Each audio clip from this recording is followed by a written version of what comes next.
Le monde a changé. 4 années ont passé durant lesquelles l'administration Trump a tout fait pour endommager, peut-être détruire, enterrer cet accord.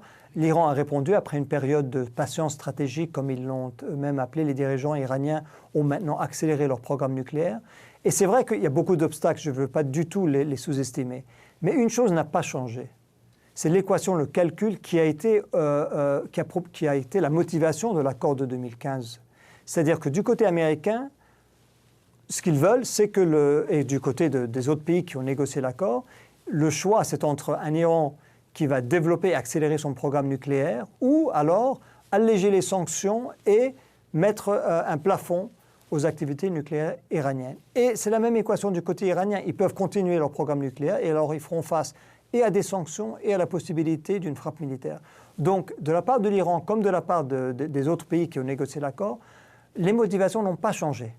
Et il me semble, et moi j'en suis convaincu, et je suis heureux d'entendre le président élu Biden dire la même chose, y compris récemment, qu'au fond, en fin de compte, il n'y a pas de choix.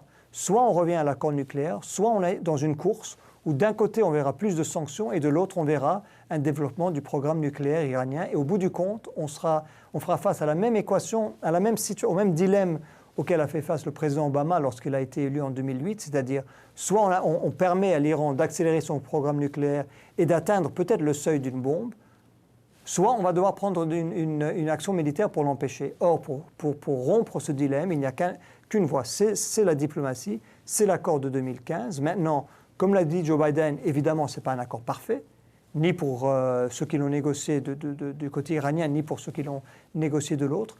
La meilleure voie, il me semble, et encore une fois, le président élu a dit la même chose, rentrer dans l'accord de part et d'autre, c'est-à-dire de la part de l'Iran revenir en conformité avec les contraintes de l'accord, de la part des États-Unis enlever les sanctions qui ont été imposées par le président Trump, et puis essayer de négocier cet accord plus large dont a parlé le président Macron maintenant depuis quelques années, qui couvrirait d'autres sujets.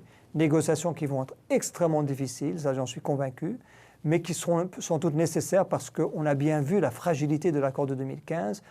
Et cette fragilité, on doit la surmonter en essayant de renforcer les éléments d'accord entre les États-Unis, l'Europe, la Russie, la Chine, l'Iran et les pays de la région qui sont concernés évidemment par les activités régionales de l'Iran et vice-versa.